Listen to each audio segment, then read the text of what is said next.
¿Qué tal? Buen día a todos ustedes. Vamos a empezar con la clase de hoy. En esta ocasión vamos a hablar sobre la literatura peruana. Vamos a mencionar algunos aspectos fundamentales de la época de la emancipación. También vamos a desarrollar parte de lo que es el costumbrismo y el romanticismo.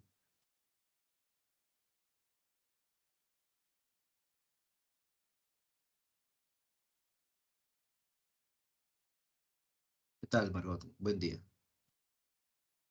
Recordemos que dentro de la literatura peruana está presente la época colonial. ¿Qué tal, Valentina? Buen día. La época colonial, recuerden que se está desarrollando en diferentes periodos. Dice, la conquista española marca una ruptura decisiva en relación a la época prehispánica. Desde entonces el Perú será un país marcado por la interrelación conflictiva de la herencia cultural andina y de la cultura occidental introducida por España.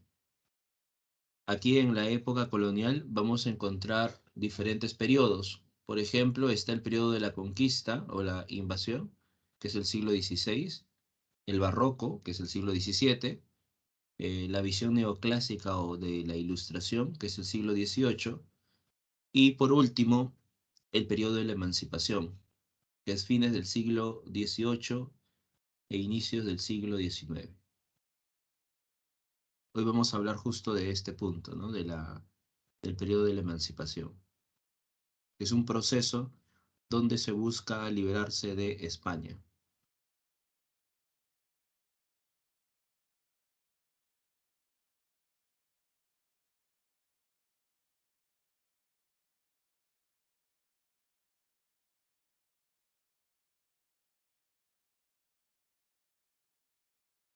Recordemos que el periodo de la emancipación comprende desde fines del siglo XVIII a inicios del siglo XIX. Vamos a mencionar algunas características de este periodo de la emancipación. La emancipación va a tener influencia del neoclasicismo.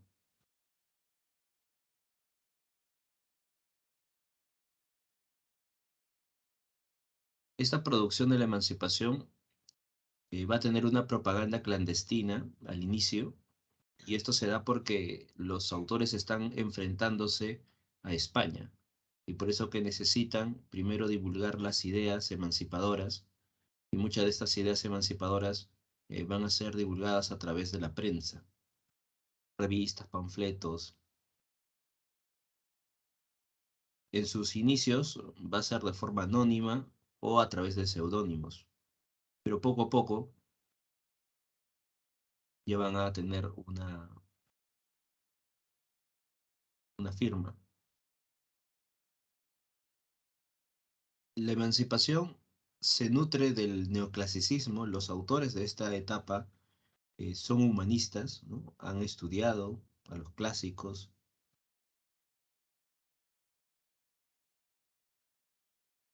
tienen entonces una formación humanista.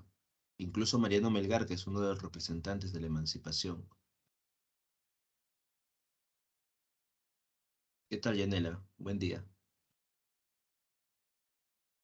Y recordemos que en el caso de la influencia neoclásica, recordemos que para los neoclásicos la obra tiene que enseñar, educar y representar la moral de su tiempo, ¿no? En el caso de la emancipación, esa educación o esa formación está desde un plano político. ¿Qué tal, Xiomara? Buen día. ¿Qué temática política podemos encontrar en el periodo de la emancipación? Encontramos, por ejemplo, los homenajes patrióticos.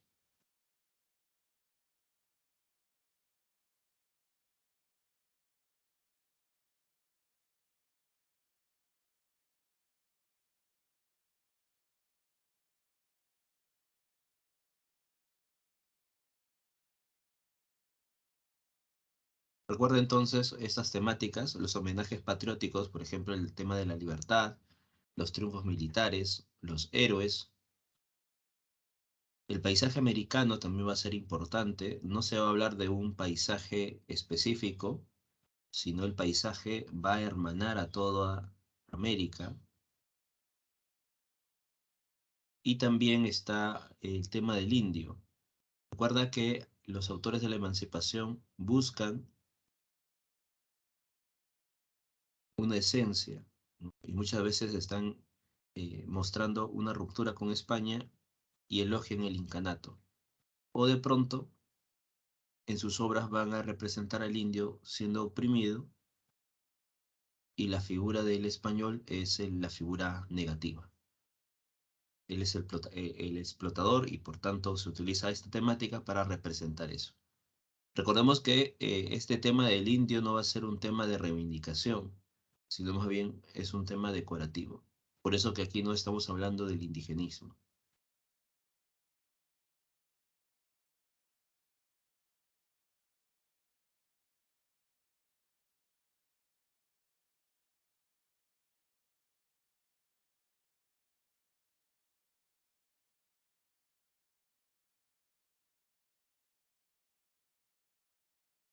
El contexto de esta época de la emancipación, crisis del sistema colonial, reformas administrativas contra los criollos y la rebelión de Tupac Amaru II.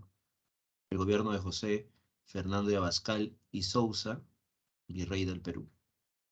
Recuerda que este periodo de la emancipación se está desarrollando como levantamientos en diferentes lugares y en el caso de Hispanoamérica en general también estamos observando una ruptura con el modelo español.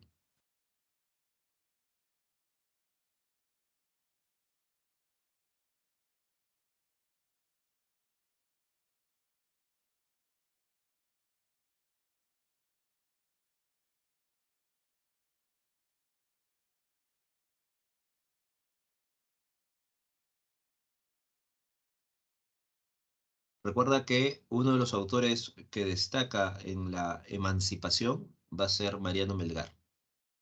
¿Y por qué Mariano Melgar destaca por encima de otros autores como Olmedo, por ejemplo? Y porque en el caso de Mariano Melgar vamos a encontrar una producción literaria vinculado a esta temática política, ideológica.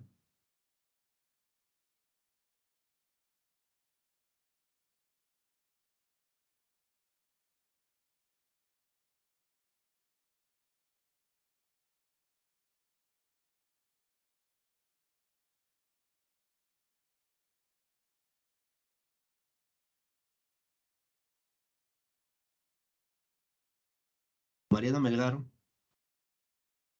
tiene una base neoclásica. Recuerda que los autores de esta época tienen una formación humanista, Mariano Melgar también. Han leído a los clásicos grecolatinos.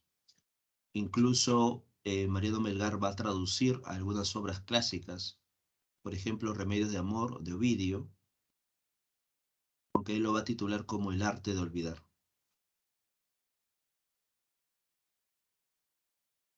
Bajo sus lineamientos neoclásicos va a utilizar una métrica regular.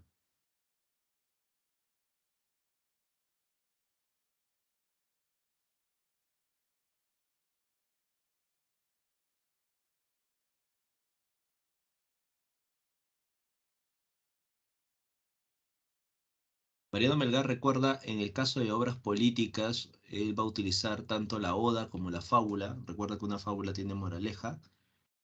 Ejemplos de oda, Oda a la libertad, o la fábula 8, la fábula de los gatos. Lo que busca Mariano Melgar a través de sus obras políticas es influenciar al lector.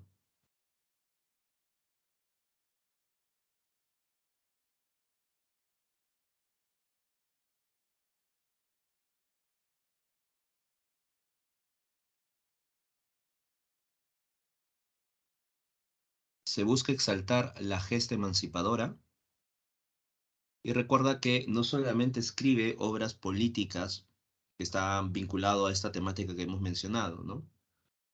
Sino también escribe obras sentimentales. Y estas obras sentimentales, por ejemplo, tenemos el yarabí, la elegía, el soneto, la epístola. Por eso que Mariano Melgar destaca por encima de otros autores en la emancipación, ya que su producción está vinculado a temas políticos como también sentimentales.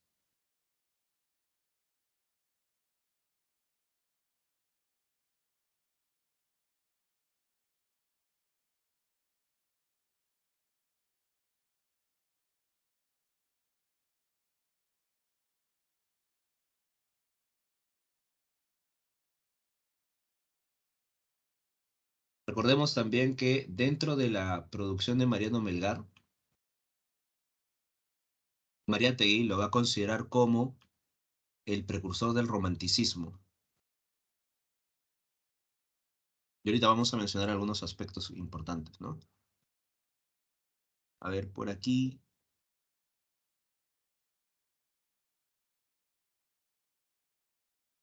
Ya, Xiomara. Buenos días, profesor, disculpe la molestia. ¿Podría repetir, por favor, qué es elegía? Ah, ya. En el caso de la elegía, es una especie de género lírico que busca mostrar congoja, tristeza, desolación. Esa es una elegía. Entonces, dentro de los poemas de Mariano Melgar, vamos a encontrar esta temática amorosa, vinculada, por ejemplo, a Silvia, ¿no? Y va a hablarnos de este amor doliente, ¿no?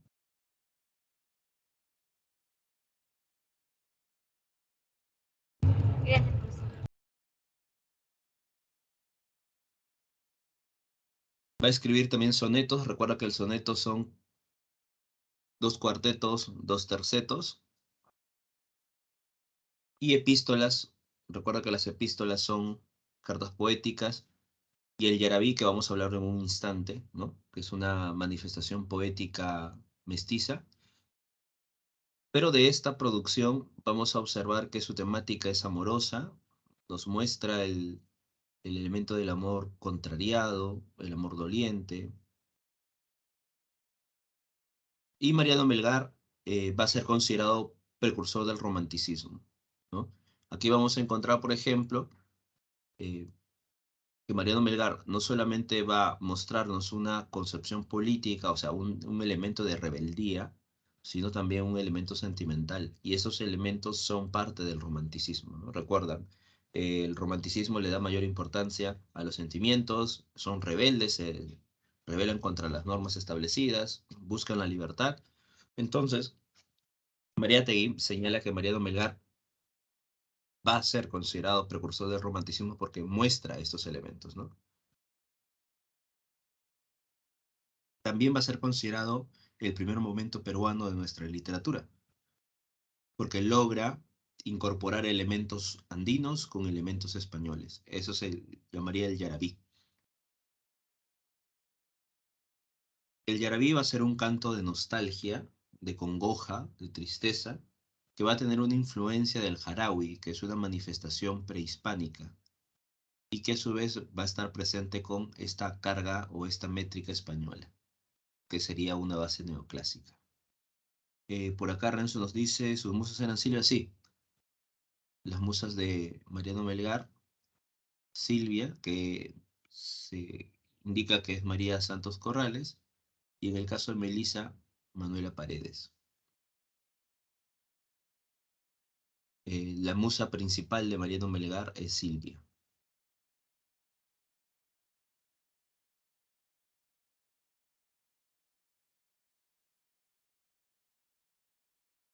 Bien, hasta aquí alguna pregunta, alguna duda.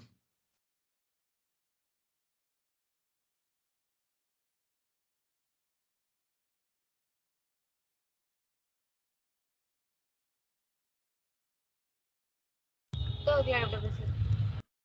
Ok, bien. Vamos a observar, por ejemplo, esta fábula. Vamos a ejemplificar la noción de Mariano Melgar, la producción política e ideológica. Recordemos, ¿no?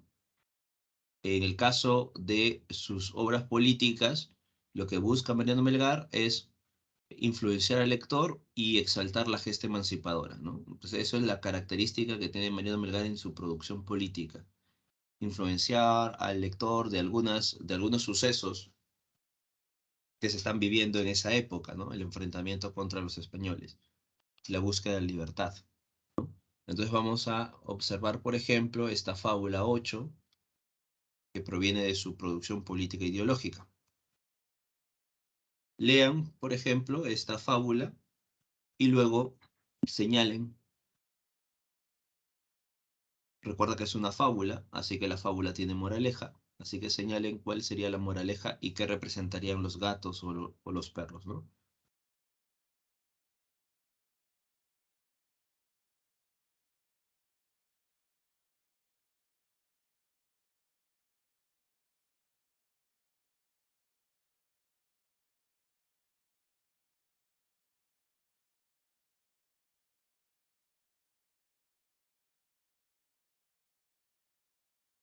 Las epístolas son cartas poéticas.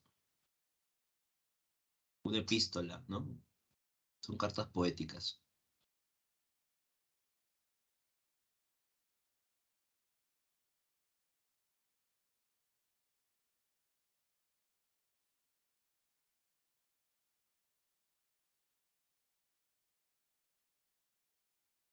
A ver, por ahí terminaron de leer.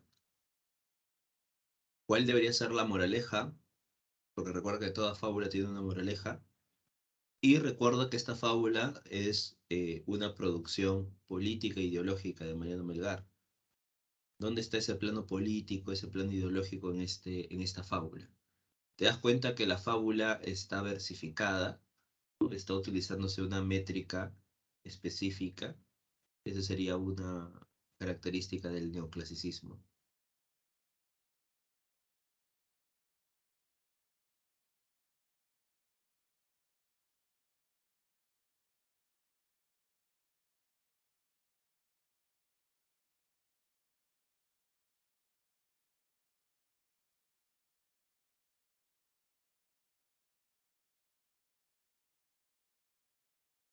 Por ejemplo, en esta fábula, ¿quiénes serían los gatos y quién representaría el perro?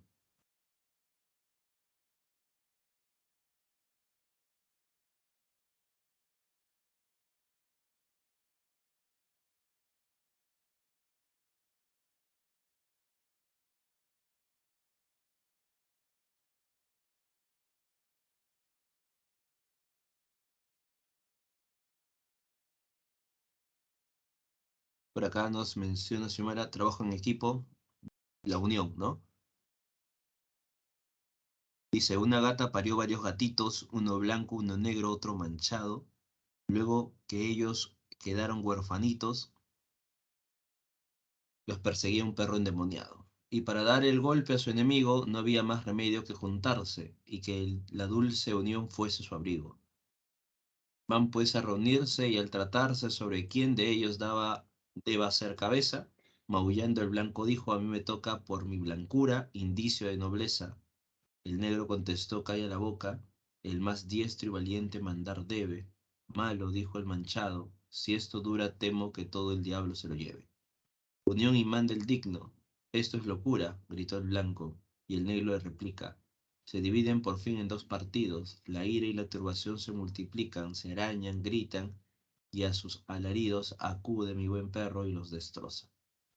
Si a los gatos al fin nos parecemos, paisanos, esperamos otra cosa, tendremos libertad, ya lo veremos. A ver, aquí, observando esta fábula y a su vez sabiendo el contexto que se está desarrollando, el enfrentamiento que se está evidenciando en esta época, ¿quién representaría el perro?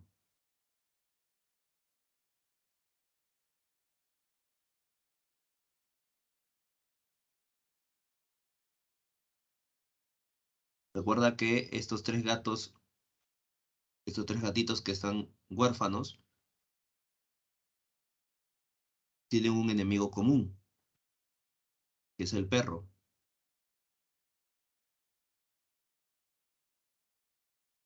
El perro representaría a España y los tres gatos representaría a estos grupos sociales que van a tener que enfrentar a los españoles.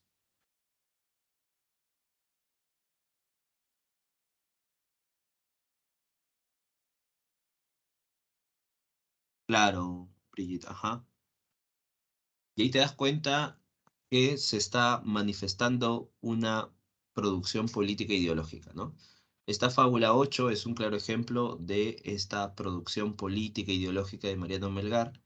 Busca influenciar al lector, busca insertar al lector bajo esta fábula, bajo estos elementos, ¿no? Alguna noción política e ideológica. Vamos ahora a su producción sentimental, ¿no? A ejemplificar un poco la producción sentimental de Mariano Melgar. En este caso, el Yarabí número 1.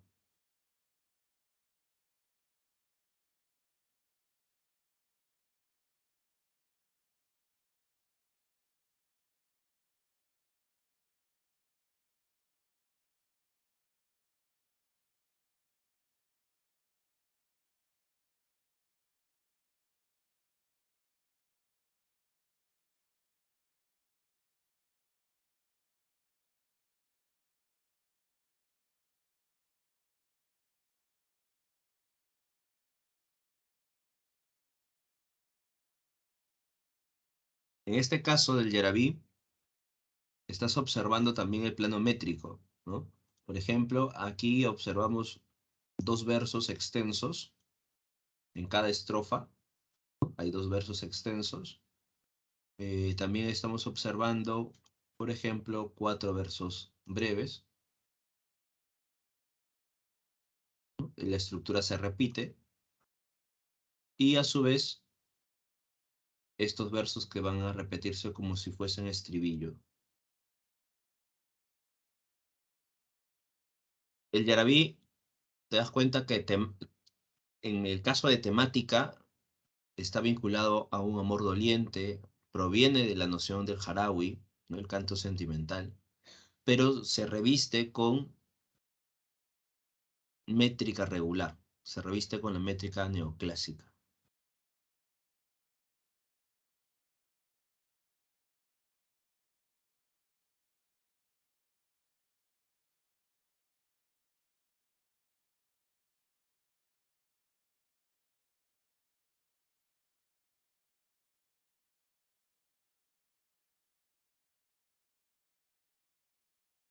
El Yarabí proviene del Harawi, poesía que expresa el amor doliente, un canto de nostalgia, de congoja, de lamento por el amor contrariado. Va a recoger la emoción indígena y la revista de nuevas formas debido a su formación humanista y neoclásica. Ahí estábamos observando en el anterior cómo de pronto se está generando una métrica regular y se asimila y culmina todo un proceso que dará forma definitiva al Yarabí. Su poesía se enlaza con una tradición e inicia otra, el Yarabí mestizo, ya que confluyen la lírica popular y la lírica culta.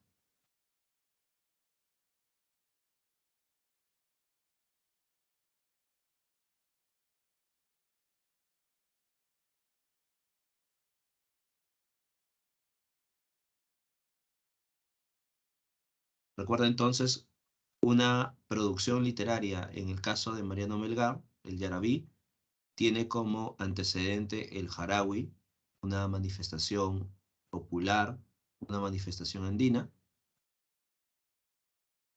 El Yarabí va a ser una composición en el plano formal, bajo los lineamientos neoclásicos, y en el plano de fondo, bajo los lineamientos de la poesía prehispánica.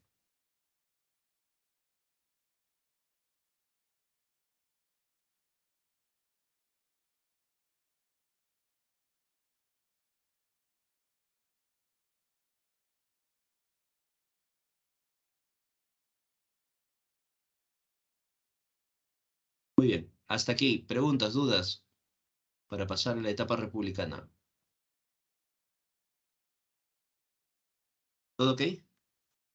Recuerda, Mariano Melgar considerado precursor del romanticismo, también considerado primer momento de nuestra literatura, ya que logra unir la lírica popular, la lírica andina o prehispánica a través del Harawi y la lírica culta a través de la visión neoclásica. Bien, si no hay preguntas, vamos entonces con la etapa republicana. Dice, la superación del orden colonial significó para nuestro país una nueva etapa, la literatura del Perú independiente. En esta época se generan diversos movimientos literarios en consonancia con aquellos que se producen en Latinoamérica o asimilando creativamente los aportes provenientes de la literatura europea y norteamericana.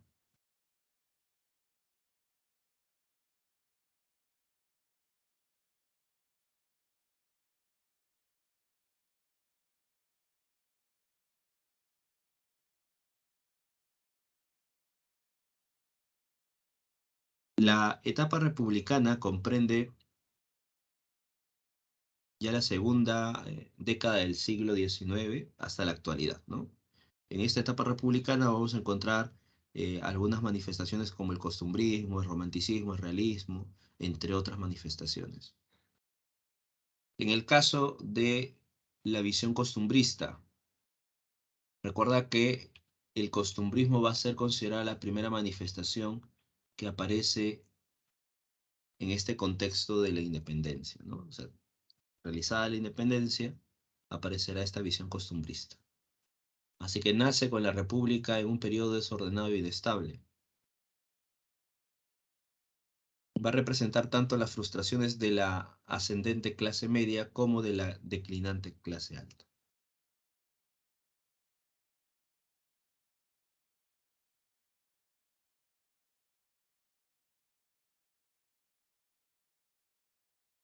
Disculpe, profesor, ¿puede repetir, por favor?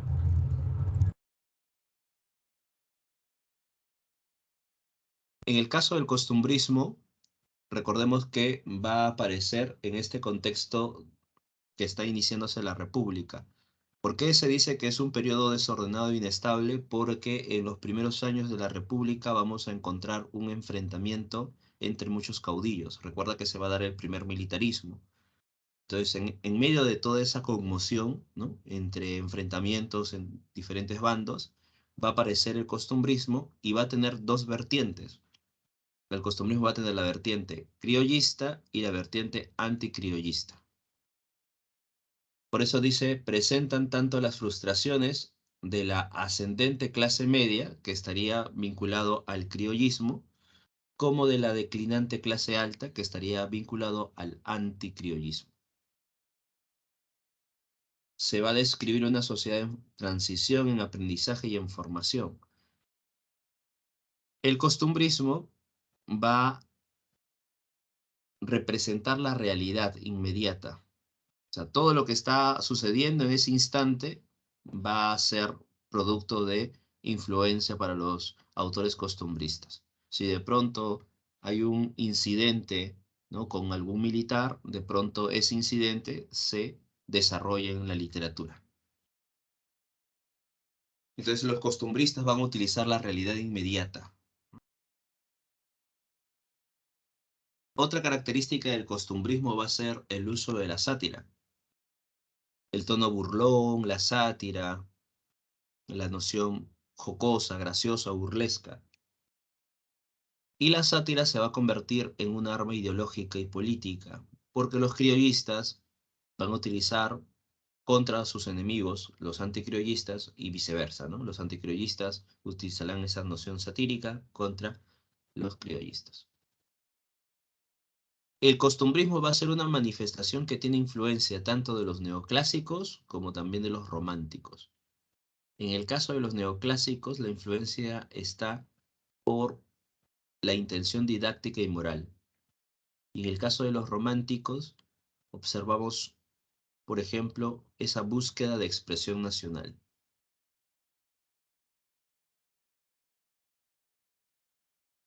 Recordemos que el costumbrismo solamente representa costumbres de la ciudad. Por eso es que se dice que es centralista, ¿no? Costumbres citadinas.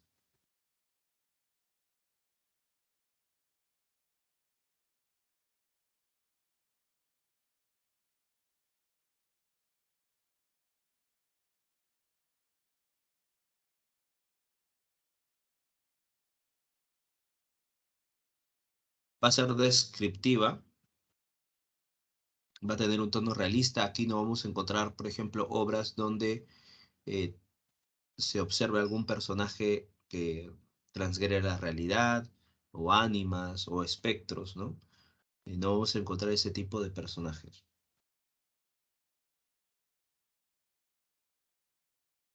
Los personajes de pronto van a mostrarse en el día a día, o sea, van a ser parte de la realidad inmediata.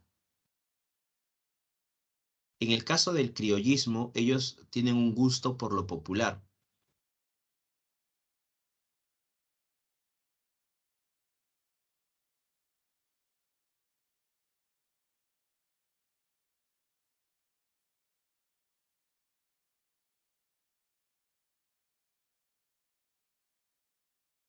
Y cuando hablamos de la búsqueda de la expresión nacional, quiere decir que los autores criollistas como anticriollistas van a buscar la esencia de esta nueva nación o de esta nación reciente, ¿no? Que sería el Perú.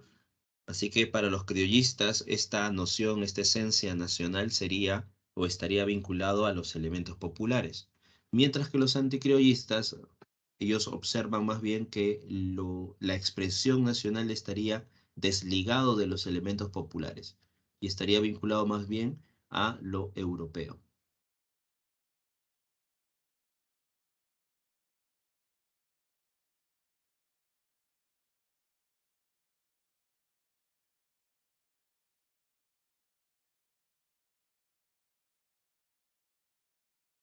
Recuerda que en el caso de la intención didáctica y moral, estamos mencionando que la intención didáctica quiere decir que se busca, la obra busca enseñar, educar, ¿no? Y la moral, manifestar la moral de su tiempo, ¿no? O sea, cuestionar los vicios, cuestionar lo inmoral, representar, ¿no?, la moral de su tiempo. Recuerda que el costumbrismo va a tener la difusión en el caso de la prensa, como también la difusión en el teatro. Van a ser dos manifestaciones que sobresalen en el costumbrismo, ¿no?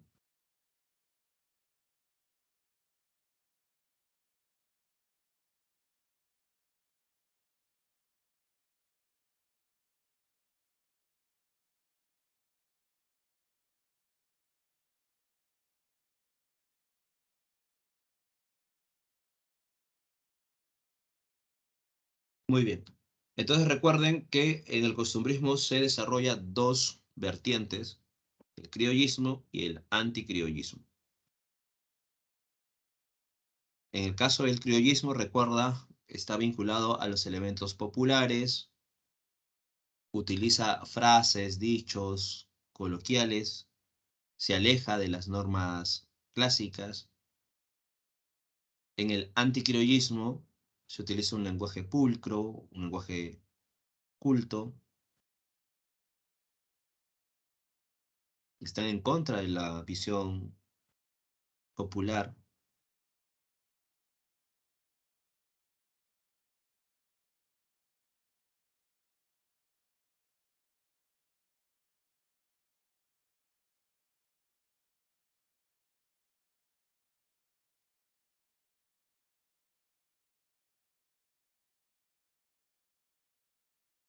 En el caso de Manuel Ascenso Segura, es uno de los representantes del criollismo, y en el caso de Felipe Pardo de Aliaga, es representante del anticriollismo, ¿no? Un viaje es una de las obras de Felipe Pardo de Aliaga, ¿no?, donde se presenta la historia del niño Goyito. Bien, en el caso de Manuel Ascenso Segura, recordemos que este autor va a ser considerado padre del teatro peruano, ¿no? Y debido a su abundante producción dramática, sus personajes que son típicos criollos y que pertenecen a la clase media de los estratos populares.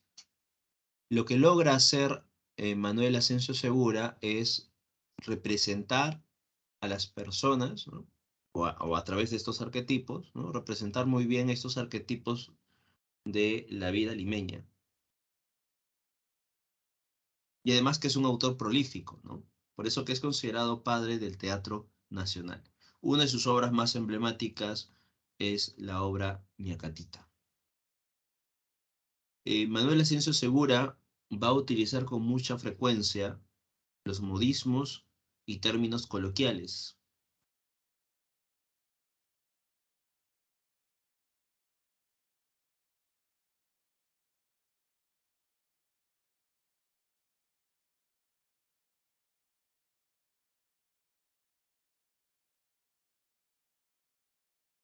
En la obra Ñacatita se va a utilizar dichos, refranes. Es una característica de Manuel Asensio Segura, ese tipo de lenguaje que se va a denominar el lenguaje criollo.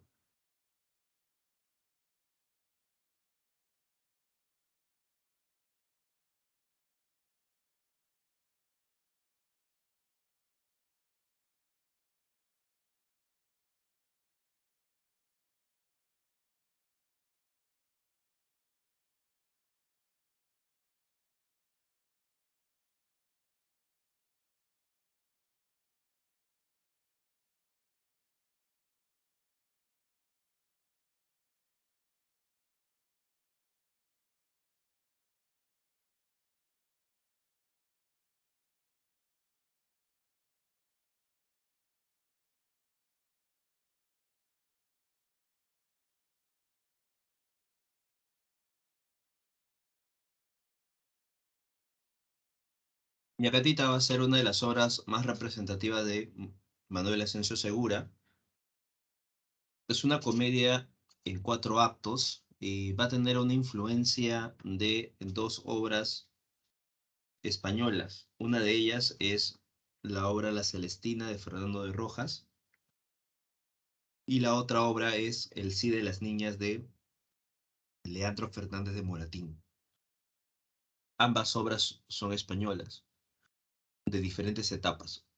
Por ejemplo, El Cid de las Niñas es de la etapa neoclásica y La Celestina es de la época medieval.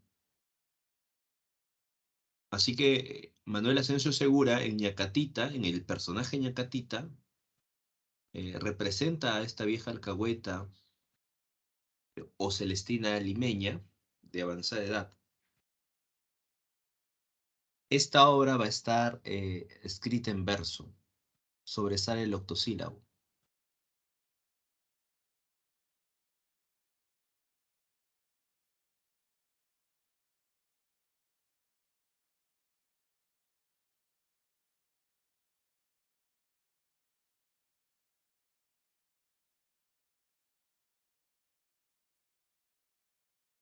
En Ñacatita vamos a encontrar también la utilización del Deus Ex Machina.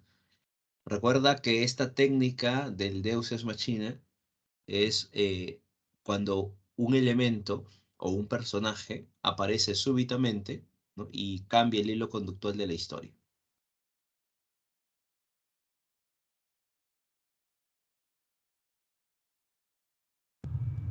Profesor, disculpe, ¿y a qué se refiere con octosílabo?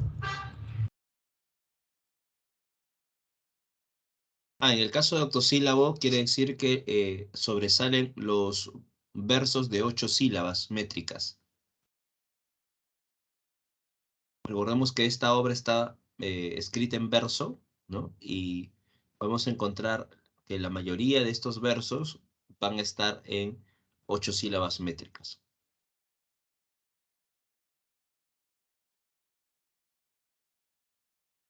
Y la estrofa que se va a utilizar va a ser la redondilla, ¿no? Donde vamos a encontrar un sentido rítmico, ¿no? De principio a fin.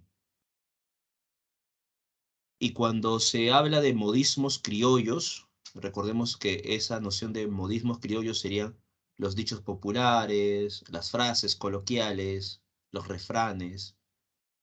A eso se le denomina modismos criollos. El tema central de la obra va a ser el matrimonio concertado, y dentro de la obra se va a criticar tanto el ser como el parecer.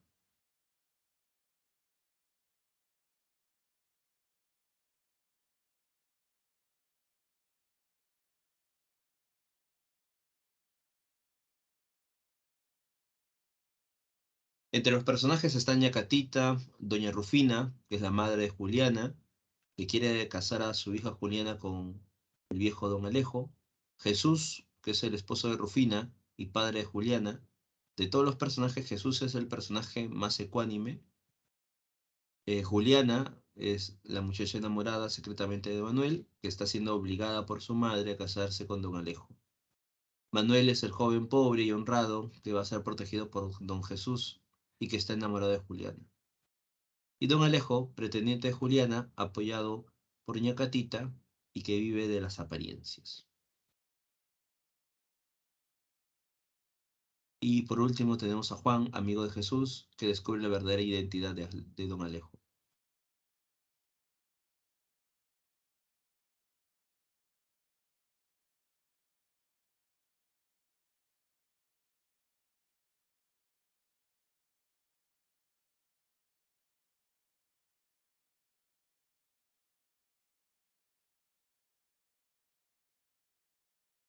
En el caso de la obra Ñacatita, recordemos que Don Alejo ha llegado a la ciudad con la intención de querer casarse con alguien, contratará los servicios de Ñacatita, ¿no? Y ella va a buscar la manera de conseguirle a una joven para que pueda casarse, porque sabe que si obtiene eso, Don Alejo le entregará dinero. Así que a partir de este momento Ñacatita realizará todos los enredos posibles para que se cumpla.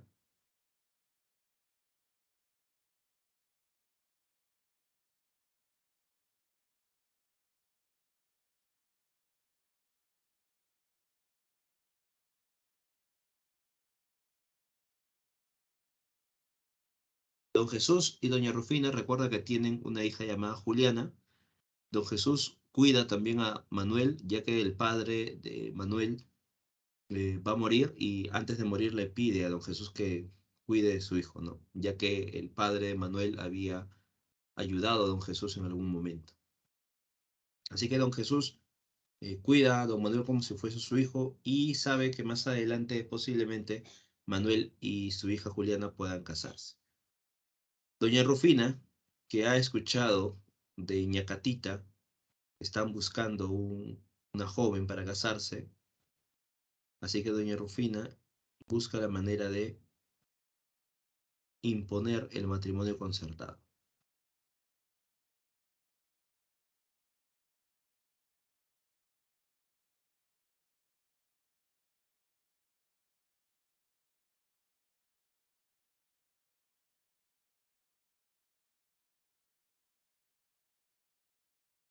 En medio de todos estos enredos, Ñacatita se ha dado cuenta que tiene dos obstáculos. Por un lado está don Jesús, que no acepta este compromiso entre Juliana y don Alejo, por ser de una edad muy prolongada. Y por otro lado también está el tema de Manuel y Juliana. Por eso que Ñacatita, al darse cuenta de estos problemas,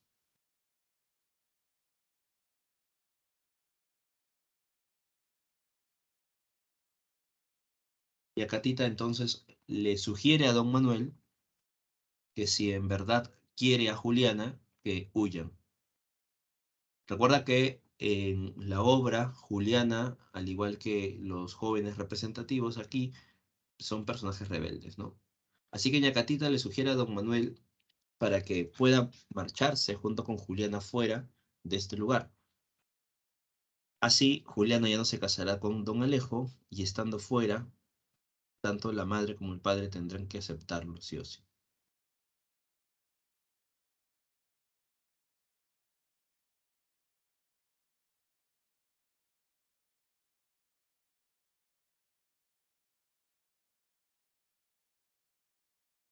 Bajo estas pretensiones de Ñacatita, don Manuel llega donde Juliana y en medio de una conversación llegan al punto que era necesario que Juliana y don Manuel huyan.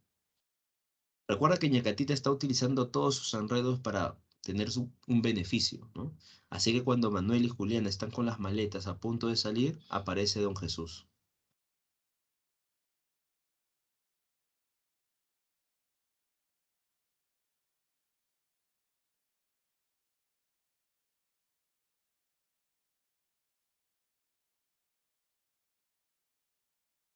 Esto genera que Manuel sea expulsado y ya no pueda estar con Juliana. Además, Ñacatita le ha dicho a doña Rufina que busque la manera de hablar con Jesús para que acepte el matrimonio entre Juliana y don Alejo, y en todo caso, si no acepta, que también ella se va a marchar fuera y que se va a generar un escándalo en su casa. Por eso que don Jesús al final aceptará, aunque a regañadientes, este matrimonio entre Juliana y don Alejo.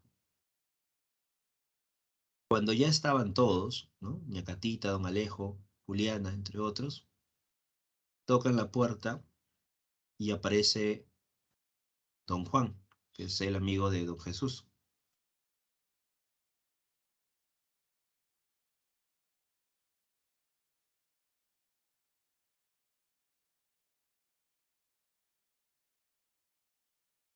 Cuando aparece Juan, él entrega una carta a don Jesús y en un momento determinado observa a don Alejo que estaba escondiéndose. Y por eso que Juan le dice, ¿no? A don Alejo, qué bueno que lo encuentro porque tengo una carta de su esposa en el Cusco. Y gracias a la intervención de don Juan se logra conocer las intenciones de don Alejo. Por eso que don Jesús expulsa a don Alejo, expulsa a Ñacatita.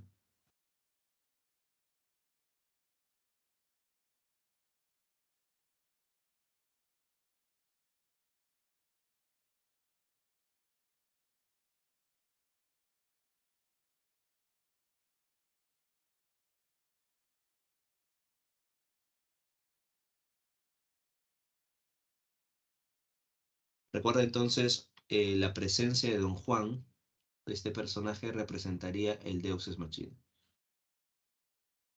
Porque a través de la aparición súbita de este personaje, don Juan, cambia el hilo conductual de la historia, ¿no? Si de pronto Juan no hubiese aparecido, don Alejo se casaba con Juliana y ahí finalizaría la obra. Pero la intervención de este personaje cambia el hilo conductual de la historia.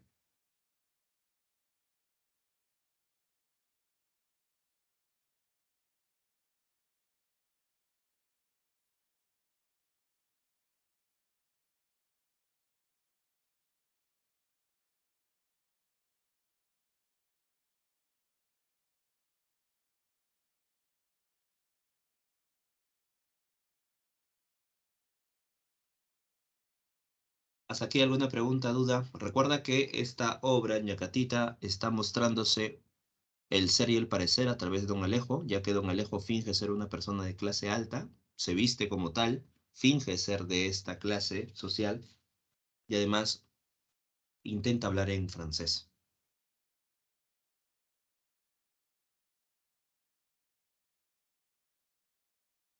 También se cuestiona el matrimonio concertado,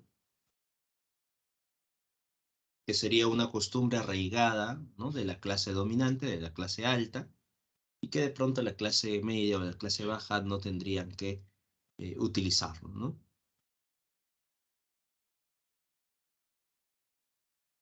Recuerda que aquí se está utilizando un lenguaje coloquial, un lenguaje ameno, gracioso. Luego de la visión del costumbrismo aparece el romanticismo. En el caso del romanticismo, vamos a encontrar que esta producción literaria se inscribe a finales de 1840 hasta la Guerra del Pacífico, ¿no? Dice, cuando Ramón Castilla llega al poder y la situación política había alcanzado cierta estabilidad y un modesto desarrollo económico, gracias al pragmatismo y astucia del gobierno de turno. El romanticismo en el Perú llegó tardíamente y se desarrolló hasta la Guerra del Pacífico.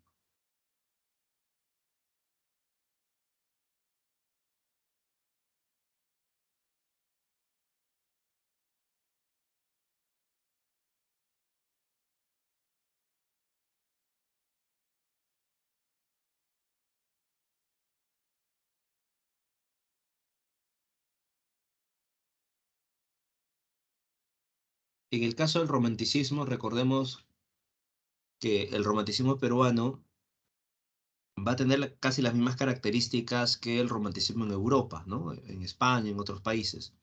La diferencia va a estar, por ejemplo, en esta noción de originalidad. Sucede que en el romanticismo peruano va a carecer de originalidad, ya que va a ser una imitación a los modelos españoles.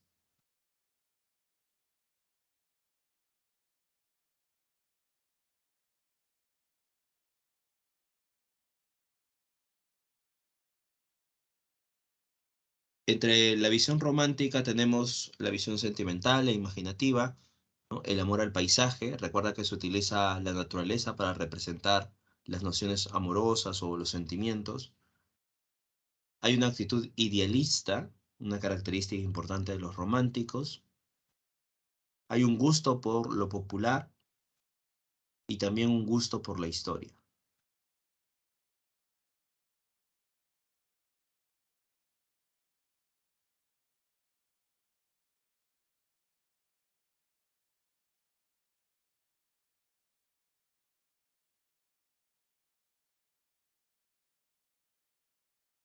Dentro de la visión romántica podemos encontrar a Carlos Augusto Salaverry, máximo exponente tanto de la poesía como también del género dramático, y tenemos a Ricardo Palma, ¿no? En el caso de Carlos Augusto Salaverry, recuerda que es uno de los representantes dentro de el teatro, al igual que la poesía. Una de sus obras más representativas de Carlos Augusto Salaverry va a ser Cartas a un ángel, donde sobresale el poema Acuérdate de mí.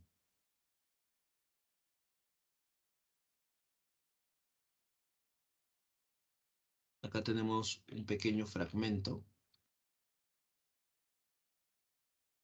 y del fragmento te vas a dar cuenta cómo la voz poética está mostrándonos esa congoja, esa tristeza, pero a su vez está utilizando parte de la naturaleza. Es una característica romántica, ¿no? Utilizar la naturaleza para reflejar los sentimientos.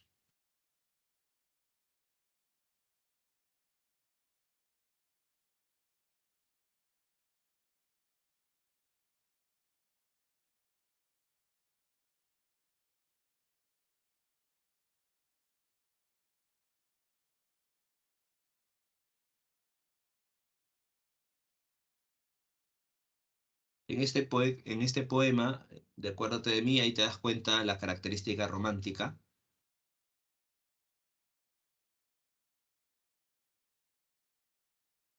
Pues el final también, ¿no? Dice, cuando veas que un ave solitaria cruza el espacio en moribundo vuelo, buscando un nido entre el mar y el cielo, acuérdate de mí, ¿no? Ahí está la utilización de la naturaleza para reflejar la temática, ¿no? O el dolor de la voz poética. Y habíamos señalado que en el caso de Carlos Augusto Salaverry, destaca en poesía como en el teatro, pero en la épica, ¿no? En el género épico, estaría presente Ricardo Palma.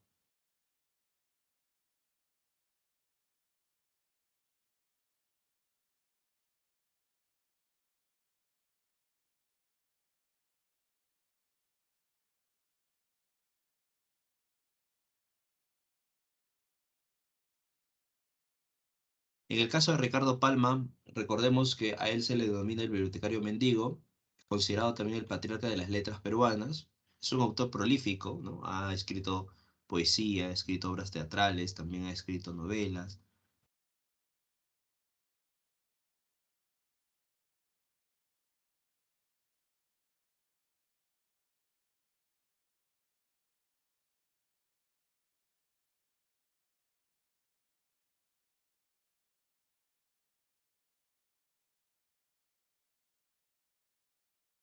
Dice, fue un escritor romántico, costumbrista y tradicionalista, famoso principalmente por sus relatos cortos de ficción histórica, reunidos en el libro Tradiciones Peruanas, aunque cultivó prácticamente todos los géneros, ya sea la poesía, la novela, el drama, la sátira, la crítica, la crónica y el ensayo.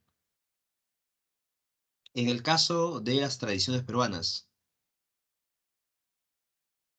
por ejemplo, las tradiciones peruanas van a tener una cierta eh, estructura. Está, por ejemplo, ¿no? que al inicio el narrador que hace presenta la historia y también lo va a ambientar. O sea, va a mostrarnos dónde va a situarse la historia, ¿no? En qué época, y luego de ello realiza una digresión histórica o también llamado parrafillo histórico. ¿Qué quiere decir? Que en un momento determinado inserta datos fidedignos, fechas, acontecimientos que son parte de la realidad. Eso va a generar un sentido de verosimilitud, porque el lector va a creer que lo que se está contando en esta historia es real. Por eso que la digresión histórica va a generar una noción de fidelidad o de pronto una noción de verosimilitud.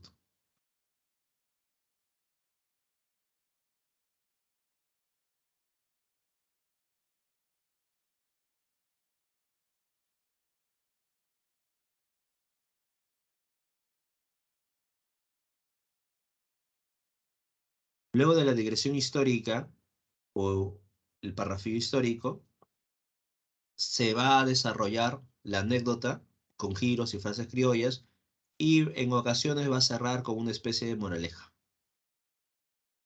Como se dan cuenta, las tradiciones son más de 400, ¿no? Y dentro de ella podemos encontrar que muchas de estas tradiciones hacen referencia al virreinato.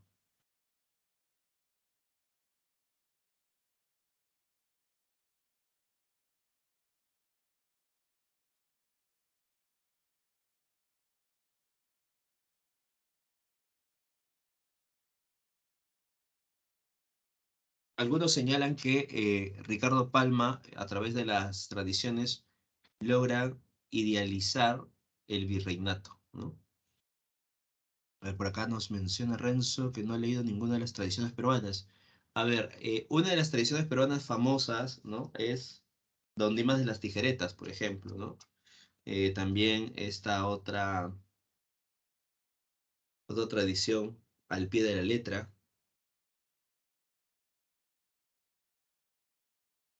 Recuerda Don Dimas de las Tijeretas, es este personaje que hace un pacto con Lilith para llevarse su alma, ¿no?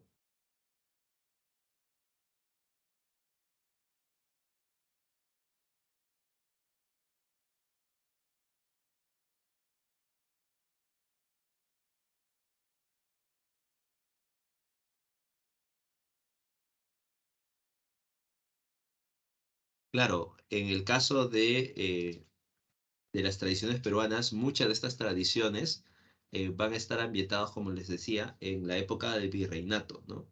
Y se va a mostrar una idealización de esa época. En el caso de Don Dimas de las Tijeretas, como te estaba mencionando hace poco, Don Dimas es aquel personaje que se había enamorado de una jovencita, pero ella no le correspondía, así que de pronto Don Dimas hace un pacto con Lilith, ¿no? Don Dimas es un escribano, así que de pronto Don Dimas escribe el pacto que va a hacer junto con Lilith. Lilith le dice, después de 3 años, o sea, tú estarás con esta joven, pero pasados los 3 años, tú vendrás en este lugar y me entregarás tu alma. Así que de pronto Don Dimas hace el documento y en vez de poner alma, pone almilla. Lilith cree que Don Dimas se siente tan pero tan mal por su existencia que degrada su alma como almilla, ¿no? Por eso que no le da mucha importancia y hacen el pacto. Don Dimas está con esta joven que se había enamorado, ¿no? Está casi como esos 3 años, y cuando se pasa el hechizo, Don Dimas tiene que ir a la montaña donde le había indicado Lilith.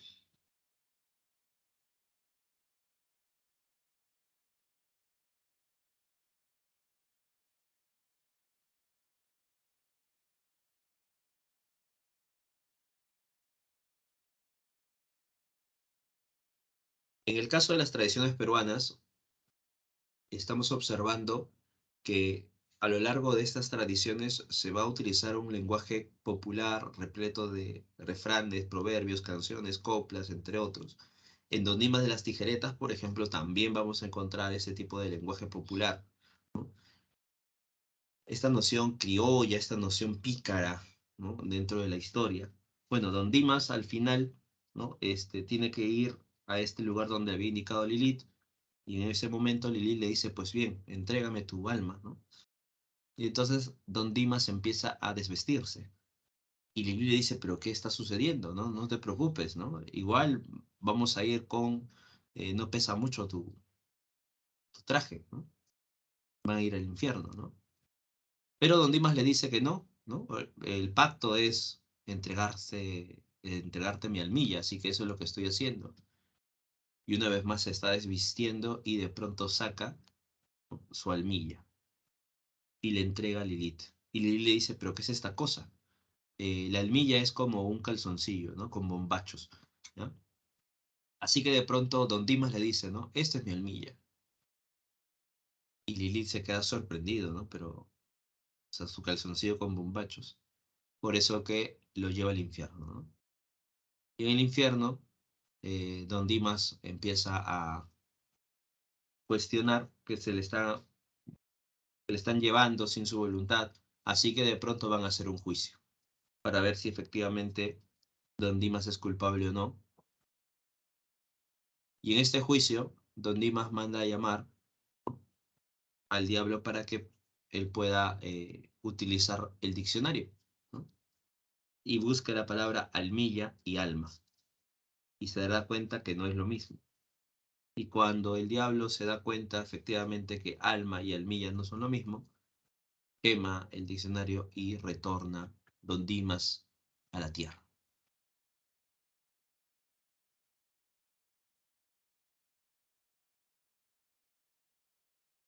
Terminada esta tradición, recuerda que se muestra una especie de moraleja, ¿no?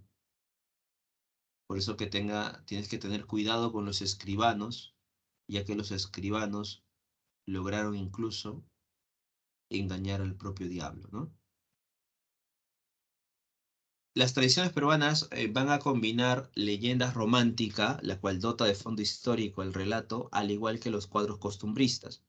¿Eso qué quiere decir? Que una leyenda romántica vamos a observar dentro de las tradiciones porque hay algunos sucesos, hay algunos personajes que parten de la realidad, pero cómo se cuenta es ya vinculado a la ficción. Y el cuadro costumbrista es que de pronto el narrador describe, ¿no?, detalladamente las costumbres de, el espacio de representación, ¿no?, de su historia. Por eso que esta obra se mueve entre lo histórico y lo ficcional.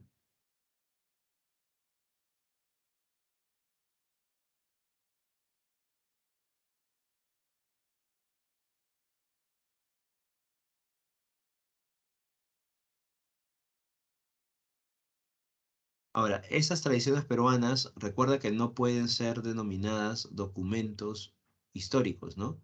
Porque carecen de perspectiva histórica. Solamente se detienen en lo anecdótico y empiezan a contar una historia.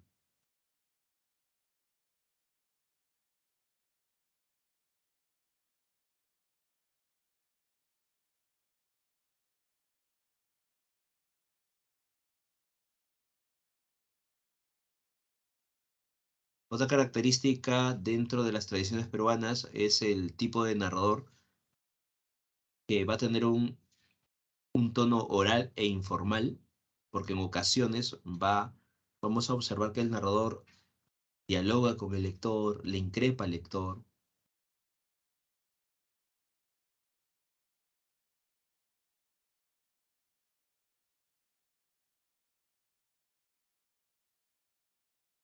Tiene un tono oral, recuerda, informal, bajo esos elementos. Y como son relatos muy cortos, los personajes son diversos, ¿no? Recuerda que está ambientada en diferentes pasajes de la historia en el Perú. Entonces, las tradiciones peruanas va a ser una obra que represente muy bien, ¿no?, este gusto por la historia y este gusto por los elementos populares.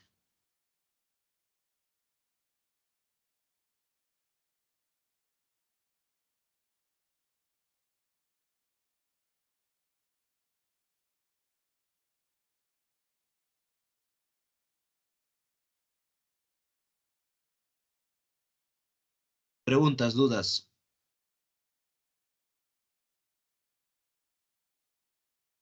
Recuerda que cuando se habla de, cuando se dice que se mueve entre lo histórico y lo ficcional, no se olviden que esto se logra gracias a la digresión histórica, ¿ya? Gracias a este elemento, que le da verosimilitud al relato.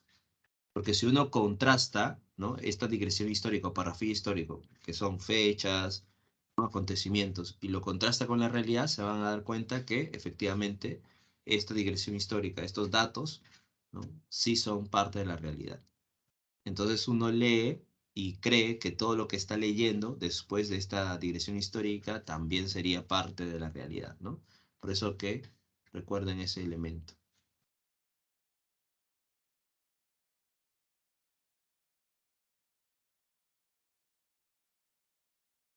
Muy bien. Eso sería entonces las tradiciones peruanas de Ricardo Palma. Recuerda que las tradiciones sería como un antecedente también al cuento peruano.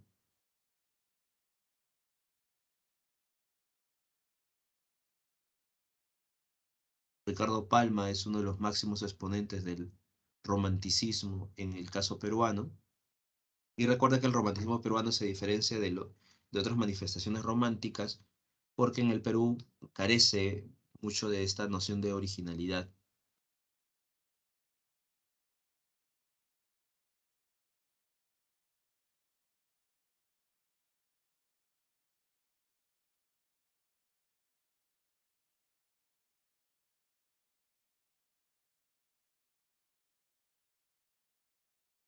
Muy bien. No hay preguntas, no hay dudas. Vamos entonces a las preguntas de la clase.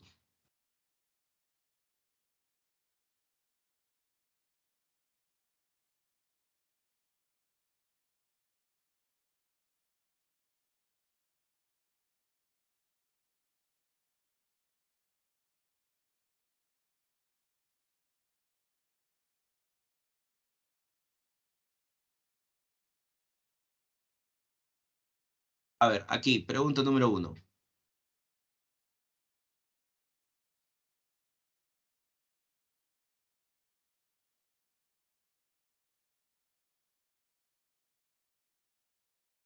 A ver, ¿cuál sería la respuesta a la pregunta número 1?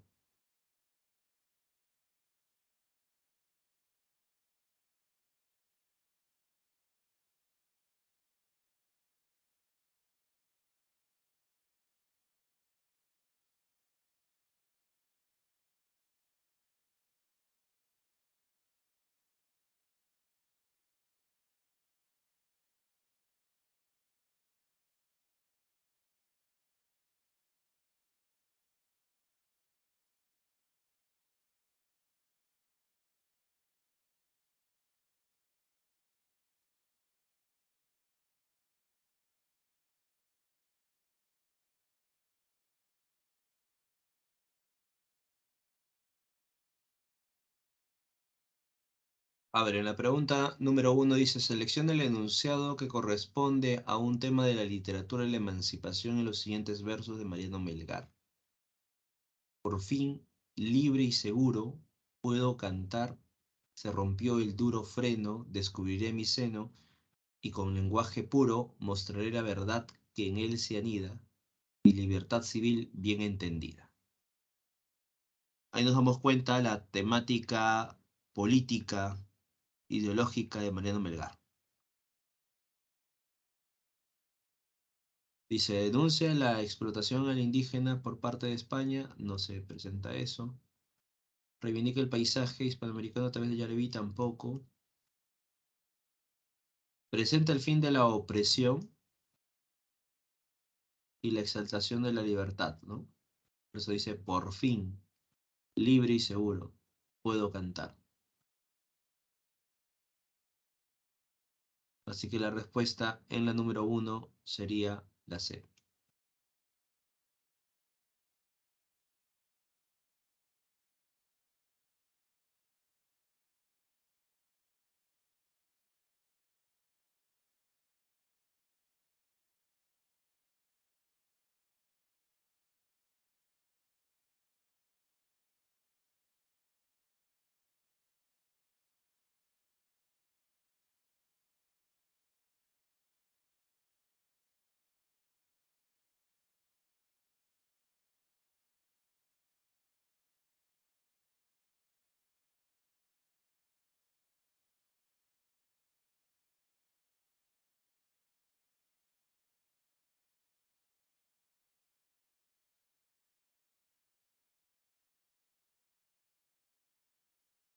A ver, pregunta número 2.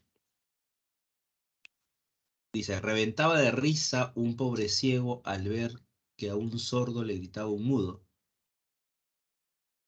El caso es increíble, no lo niego, pero negarás que suceder pudo si un esclavo se ríe de su hermano al verle lamentarse del tirano. ¿Qué intención manifiestan los citados versos de la fábula El ciego, el sordo y el mudo de Mariano Melgar? ¿Qué estamos observando aquí? Dice, reventaba de risa un pobre ciego al ver que a un sordo le gritaba un mudo. No, un ciego al ver a un sordo que le gritaba a un mudo, ¿no? Estamos observando que hay algo que es incoherente, ¿no? Un tanto absurdo, ¿sí o no? Y luego dice, el caso es increíble, no lo niego, pero negarás que suceder pudo.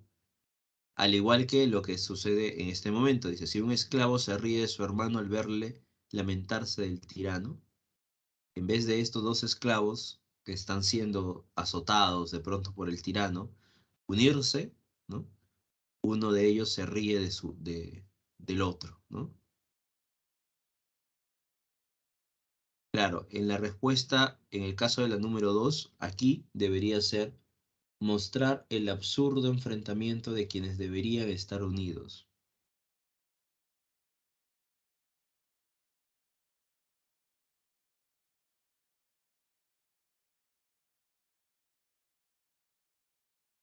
Por eso que en esta fábula muestra Mariano Melgar lo absurdo que puede ser, ¿no? El enfrentamiento entre dos esclavos, ¿no?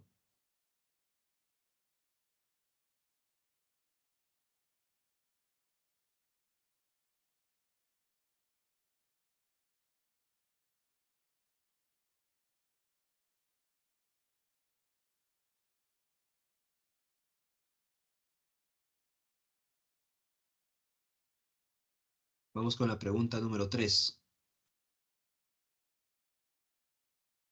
¿Cuál debería ser la respuesta en la pregunta 3?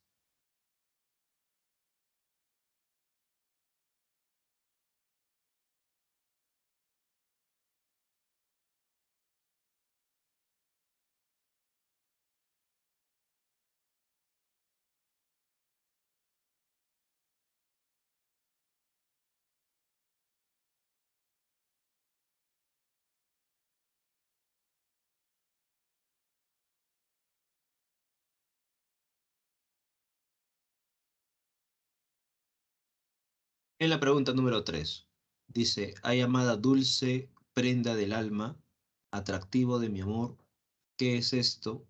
¿Cómo te vas y me dejas, sabiendo que quedo entre mil angustias muriendo? Del fragmento citado del Yarabí, ya del corazón salió, ¿qué características se puede colegir?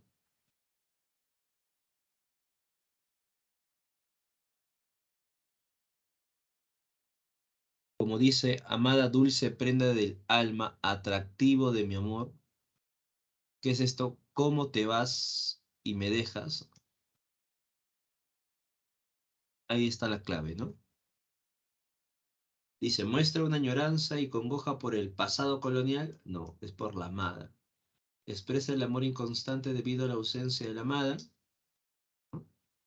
Amor inconstante, ausencia de la amada, ahí está presente. Muestra la asimilación de la emoción indígena en la poesía colonial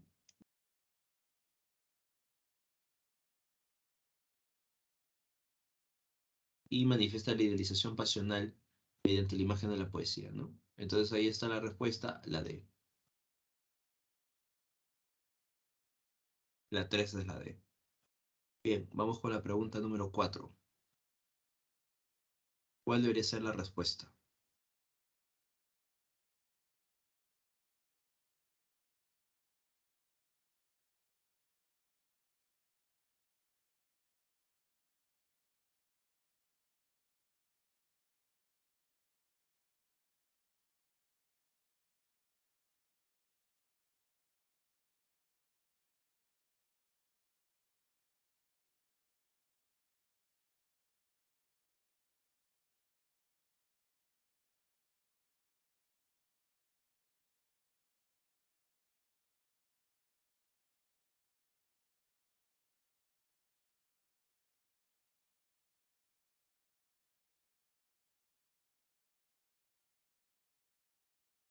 A ver, vamos con la pregunta número 4. Por ahí algunos ya están indicando la respuesta. Dice, elija rasgos definitorios del costumbrismo en el Perú. Se desarrolló durante los gobiernos Ramón Castilla y Rufino Echenique. Recordemos que Ramón Castilla está en ese contexto de el romanticismo.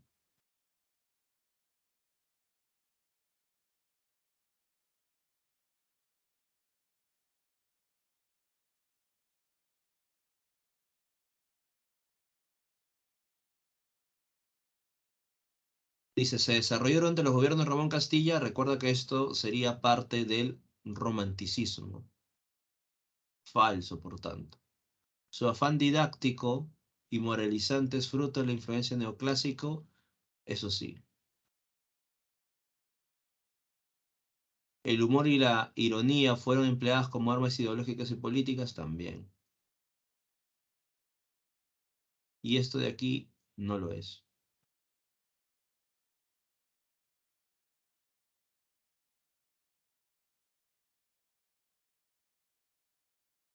La respuesta sería 2 y 3. Correcto. La respuesta sería la B. Pregunta 5.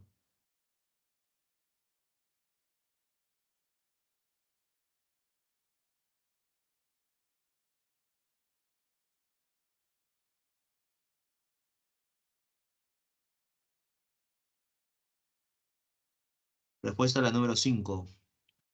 El costumbrismo peruano, que aparece en un periodo anárquico e inestable, se caracteriza porque presenta las frustraciones de.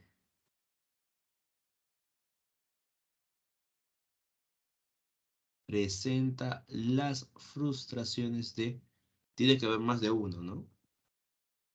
Recuerda que son dos estratos sociales que se está representando, ¿no?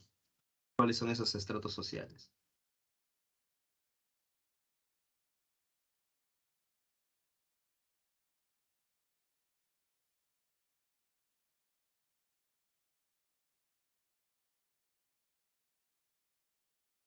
Correcto, exacto, Renzo. Ajá, los estratos sociales, esos son entonces la emergente clase media y la declinante aristocracia.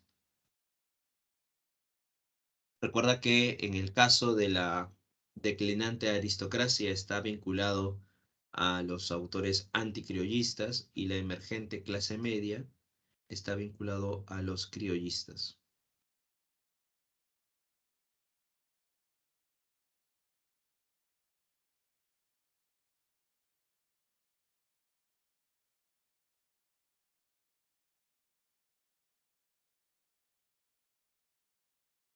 La respuesta, por tanto, sería la D.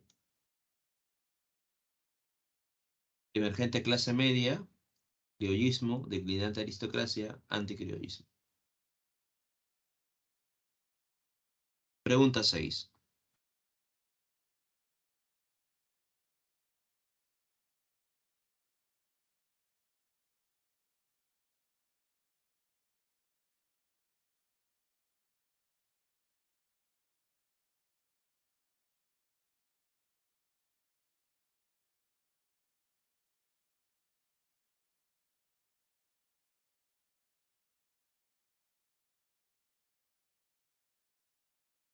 Pregunta 6. Dice, los personajes que traza Manuel Asensio Segura son pertenecientes a la clase media o a los estratos populares. Como recurso de lenguaje, el autor usa.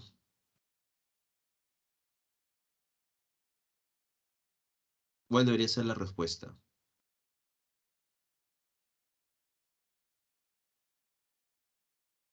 Recuerda que se está utilizando una costumbre arraigada, ¿no? Se están cuestionando y criticando estas costumbres arraigadas. En el caso del costumbrismo se representan costumbres citadinas. Entonces, si se presentan costumbres citadinas, no podría ser provincianos, no podrían ser extranjeros. Los personajes que traza Manuel Asensio Segura son ni provincianos ni extranjeros, ¿no? Puede ser viejas y beatas, criollos limeños, criollos serranos.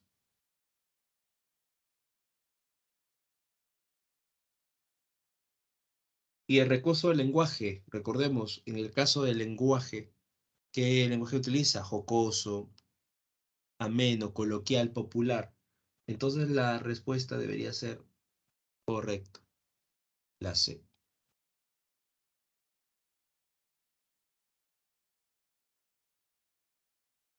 Pregunta 7. ¿Cuál sería la respuesta?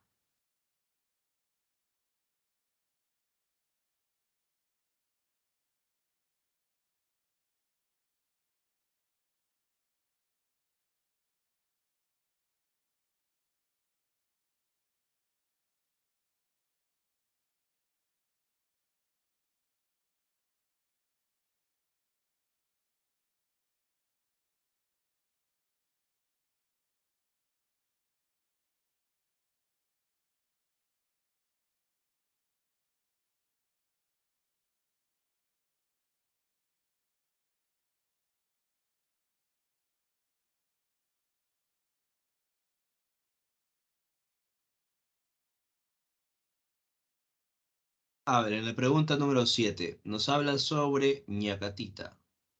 Dice, don Jesús recurre a las artes manipuladoras de ñacatita. Don Jesús recuerda que es el padre de Juliana.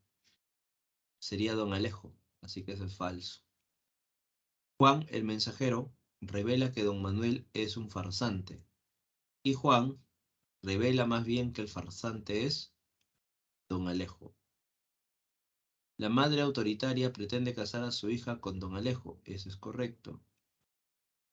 Y don Alejo es un hombre casado, su mujer está en Cusco, ¿no? Le menciona al final.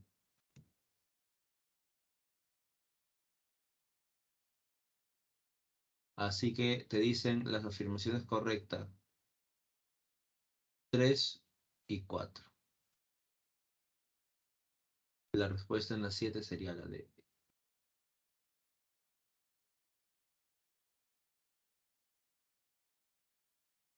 Vamos a la siguiente. Pregunta número 8. ¿Cuál sería la respuesta?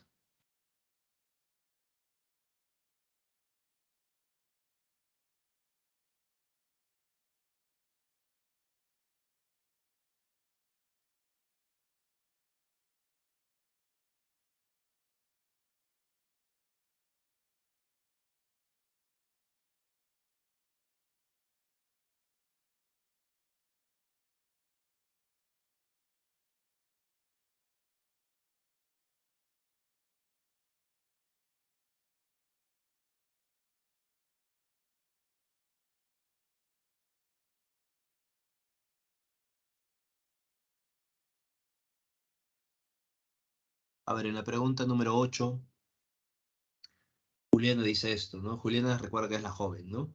Ya nada temo, Manuel, si no me caso contigo, con nadie me casaré. En balde opondrá mi madre a mi elección su poder, porque nunca logrará darme esposo su merced. Yo la venero, la aprecio, mas no al extremo de hacer la desgracia de mi vida por mostrarle timidez. ¿Qué busca mencionar Julián aquí? Que no desea casarse, ¿no?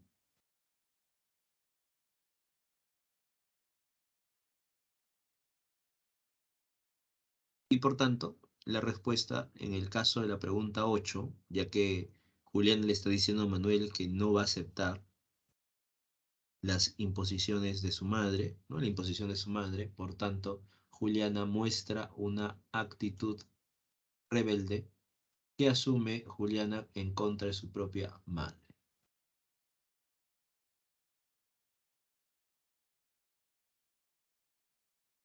La respuesta es la A, correcto. Vamos a la pregunta 9. ¿Cuál debería ser la respuesta? Dice, marca la alternativa que complete correctamente el siguiente enunciado sobre el romanticismo peruano. El romanticismo llega al Perú a mediados del siglo XIX en un contexto de y se caracterizó por, a ver, el romanticismo.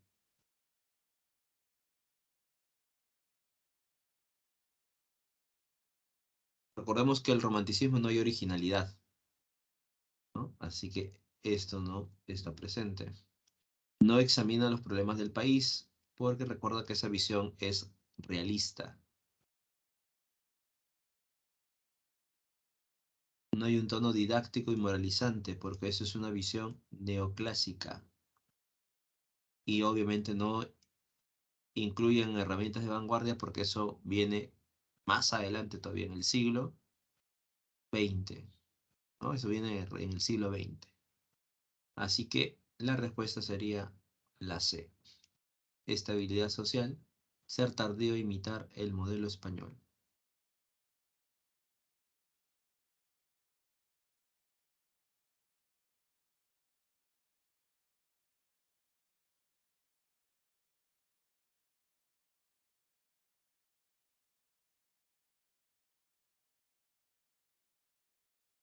Vamos a la pregunta 10.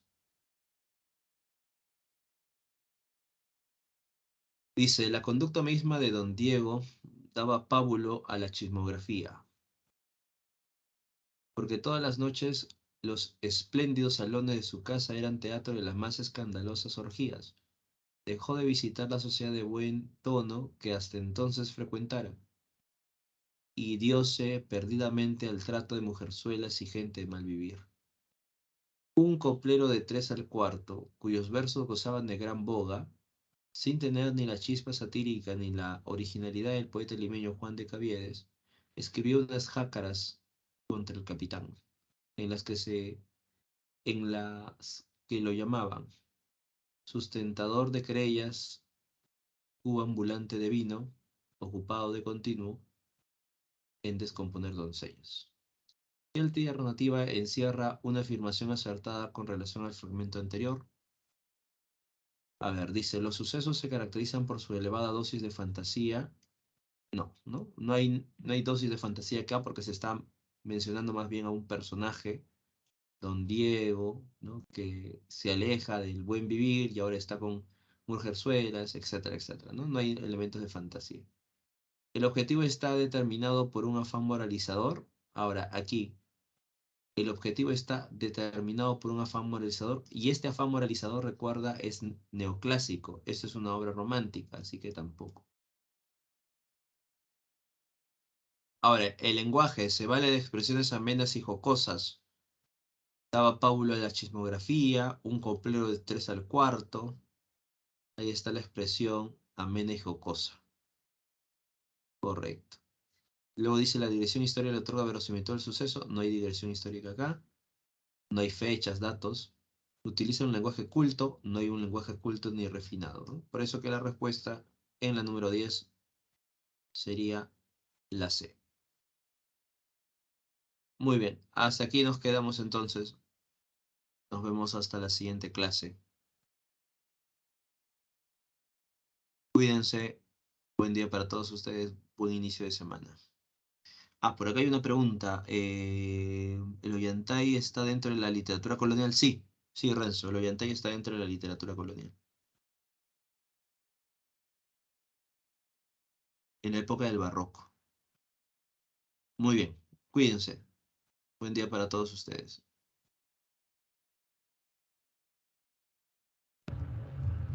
Gracias, profesor, cuídese. Hasta luego. Cuídense.